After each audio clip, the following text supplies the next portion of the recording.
안녕하세요. 그레이스 제이입니다. 오늘 제가 남기고 싶은 기록은요, 소설가 이외수님의 그대에게 던지는 사랑의 그물이라는 책에 나온 글 중에 하나인데요. 그 책 중에서 보면 길에 관한 명상 수첩이라는 부분에 나온 글귀예요. 이건 역시 이번 주일에 목사님께서 설교 중에 잠깐 언급하신 글인데요. 너무 좋은 거예요. 제가 듣고 굉장히 좋고 마음에 와닿아서 곧바로 책을 주문했습니다. 아직 그 책이 도착하지는 않았고요. 그래서 제가 인터넷에서 인용하신 부분을 찾아서 이 부분을 잠깐 기록으로 남겨보려고 합니다. 한번 들어보세요. 너무 좋아요. 길을 가는데 가장 불편한 장애물은 자기 자신이라는 장애물이다.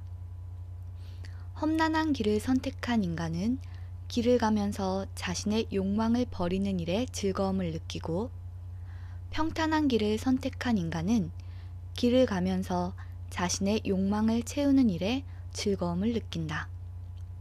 전자는 갈수록 마음이 너그러워지고 후자는 갈수록 마음이 옹졸해진다.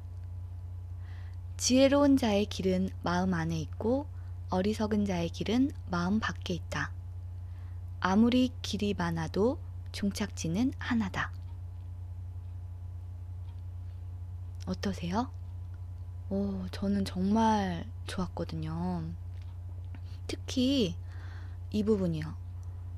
험난한 길을 선택한 인간은 길을 가면서 자신의 욕망을 버리는 일에 즐거움을 느끼고, 평탄한 길을 선택한 인간은 길을 가면서 자신의 욕망을 채우는 일에 즐거움을 느낀다.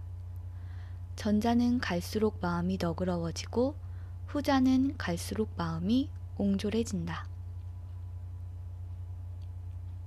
맞는 말 같더라고요. 어쩌다가 이 글을 인용하시게 됐냐면, 이날 말씀 중에 이제 주제가 길과 관련된 거였어요. 예수님께서도 나는 길이다 라고도 말씀을 하셨잖아요. 그래서 지금 우리가 나는 생명의 길, 진리의 길 위에 있는지 한번 돌아봐야겠다 라는 말씀을 하셨었어요. 인간에게는 쉬운 길을 가려는 본능적인 욕망이 있다고 해요. 그러다 보니까 기독교인들조차도 어떻게 하면 하나님께 잘 보여서 좀 더 쉬운 결과를 얻을까? 내 노력을 많이 하기보다는 내 노력보다 더 좋은 결과를 얻을까? 어떻게 하면 좀 더 쉽게 좋은 결과를 얻을 수 있을까를 고민한다고 하는데요. 그리고 우리는 기도를 할 때 뭘 해달라고 자꾸 요구를 하죠. 그런데 이 기도라는 것은 나의 욕망과 나의 욕구를 채우기 위해서 하나님께 그렇게 부탁을 하는 게 아니라, 그런 부분도 있겠지만 그게 아니라 기도는 나의 삶 전체를 들어서 하나님 앞에 내어놓는 것, 그것이 바로 기도라고 합니다. 그리고 신앙생활이라는 건요, 어떤 시련이나 역경을 피하게 해주시는 게 신앙생활이 아니고요. 기독교는 환상의 종교가 아니라 지극히 현실적인 종교라고 해요. 그래서 삶이라는 건 누구에게나 힘들고 어려운 거죠. 기독교인이라고 모든 게 다 시련도 없고 역경도 없고 막 편한 그대로만 이어지는 게 아니잖아요. 이 땅에서의 삶은 누구에게나 힘들고 어려운 것이지만 그것을 직시하고, 그런 삶의 본질을 직시하고 그 가운데서 하나님을 찾는 것, 그것이 바로 신앙이라고 합니다. 그렇게 하나님을 찾음으로 인해서 새로운 길을 발견하는 것, 그리고 그 길 위에 서서 그 길을 가는 것, 그것이 우리에게 주어진 어떤 삶의 소명이라고도 볼 수 있는데요. 우리가 잘 알고 있는 믿음의 조상 아브라함은 원래 자기 고향 땅에서 우상을 만드는 아버지와 함께 우상을 만들면서 안락한 삶을 살던 사람이었어요. 그런데 하나님의 말씀을 듣고 그 안락한 삶을 버리고 광야로 떠나게 되는데요. 고향을 떠나서 광야로 나오게 됐을 때 그의 삶은 안락하고 편안한 삶에서 고난의 삶으로 바뀝니다. 광야라는 곳 자체가 그렇게 편안한 곳이 아니잖아요. 그렇기 때문에 우리의 삶 역시도 그냥 삶 가운데 편하고 쉽고 시련 역경 다 없고 이것만 원하는 것이 신앙이 아니고요. 하나님의 말씀대로 사는 것이 신앙이라고 볼 수 있겠습니다. 그래서 그 안락한 삶을 떠나 말씀대로 광야로 나갔을 때 그 광야 삶 가운데 고통과 시련이 있지만 그 끝에 있는 하나님의 은총을 만나는 것, 그것이 바로 신앙이라고 할 수 있겠습니다. 이삭 역시 마찬가지래요. 이삭은 아브라함의 아들이죠. 그런데 우리가 이삭하면 떠오르는 게 어떤 것이 있나요? 이삭은 우물 생각나지 않으세요? 이삭은 평생 우물을 팠던 사람이래요. 우물은 제가 성경 이야기에서도 말씀드렸다시피 굉장히 중요한 삶의 수단이기도 했지만 또 우물이라는 것이 상징하는 바는 우리에게 어떤 안정을 주는 것, 행복을 주는 것, 평안을 주는 것, 이걸 얻으면 내가 행복할 거라고 생각하는 그것을 또 우물이라고도 볼 수 있는데요. 그래서 우리는 삶 가운데서 많은 우물을 파죠.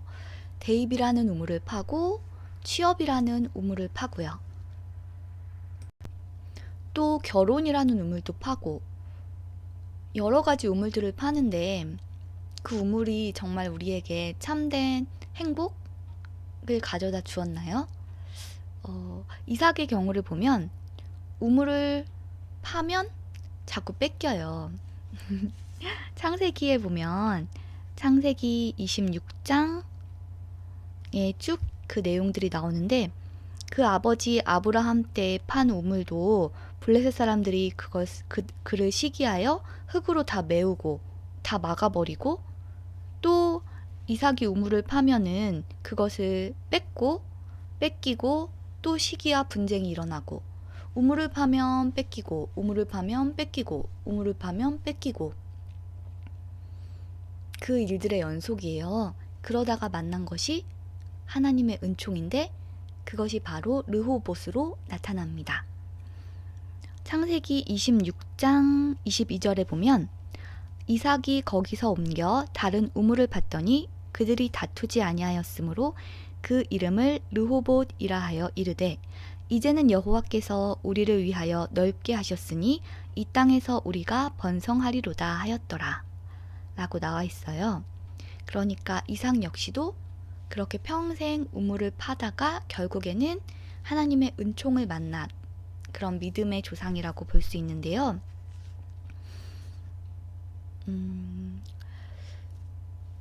우리 역시도 안락함 가운데 거기서만 안주하려고 하지 말고 하나님의 길 가운데 하나님의 말씀을 따라 새로운 길을 모색해야 한다는 거예요. 여러분은 전도가 뭐라고 생각하시나요? 목사님께서 말씀하시기를 전도는 세례문답의 그 핵심 3가지를 충족해야 된다고 하는데요. 세례문답이 굉장히 많죠. 그런데 그 세례문답의 핵심은 3가지래요. 첫 번째는 버리고, 두 번째는 믿고, 세 번째는 따르는 것. 버리는 것은 나의 여태까지의 세상적인 기준, 가치관들을 버리고 그리고 예수님이 나의 구원자이시고 그분만이 나의 구주이심을 믿고 그리고 세 번째 예수님의 길, 그 십자가의 길을 따르는 것. 이것 3개가 세례문답의 핵심이자 전도의 내용이라고 할 수 있는데요. 전도가 참 전도가 되었다 함은 나를 버리고 예수님을 믿고 그 길을 따르는 것. 그래서 새 길을 가는 것. 그리고 믿지 않는 다른 사람들에게 내가 그 새 길이 되어주는 것이 전도라고 합니다. 예수님 안 믿으면 지옥 가. 그러니까 믿어야 돼. 라는 어떤 협박이 아니라 내가 버리고 믿고 따르는 삶을 삶으로 인해서 다른 사람들에게 그런 새 길을 제시하고 새 길을 가는 것, 새 길이 되어주는 것이 전도라고 해요. 그래서 우리는 다 돌이켜 봐야 한다. 과연 나는 전도되었는가를 생각해보고 나부터 전도해야 한다라는 말씀을 하셨어요.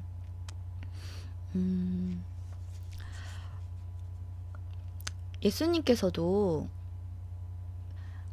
헤롯이 예수님을 죽이려고 하고 여러 가지 방해가 있음에도 불구하고 계속해서 그 길을 가셨거든요. 누가복음 13장 33절에 보면 그러나 오늘과 내일과 모레는 내가 갈 길을 가야 하리니 선지자가 예루살렘 밖에서는 죽는 법이 없느니라 라고 나오는데 이 앞에 보면은 바리새인들이 나와서 여기를 떠나소서 헤롯이 당신을 죽이고자 하나이다 라고 해요. 하지만 예수님께서는 그런 여러 협박과 그런 회유에도 불구하고 끝까지 당신의 길을 가셨습니다. 우리 역시도 세상의 시련과 역경과 절망이 올 때 그걸 그냥 단순히 피하려고 기도하는 것이 아니라 그걸 피하지 말고 또 포기하지 말고 타협하지 말고 주저앉지도 말고요. 계속해서 주님의 뜻을 붙잡고 묵묵히 걸어 나가는 것. 그것이 바로 그리스도인의 삶이라고 합니다. 한번 생각해 보는 시간이 되었으면 좋겠어요. 나는 지금 생명의 길, 진리의 길 위에 있는지, 편한 길, 평탄한 길이 아니라 참된 생명과 진리의 길에 있는지, 그리고 나는 누군가에게 새 길이 되어주고 있는지를 생각해보는 그런 시간이 되었으면 좋겠습니다. 지금 사순절 기간이잖아요. 이 기간 동안 내가 걷고 있는 길을 다시 한번 돌아보면서 내가 제대로 된 길, 참된 길을 걷고 있는지 점검하고 잘못된 길로 가고 있다면 빨리 돌이켜서 참된 길을 걸어가는, 그래서 내 주변 사람들에게 새 길이 되어주는 그런 저와 여러분이 되었으면 좋겠습니다.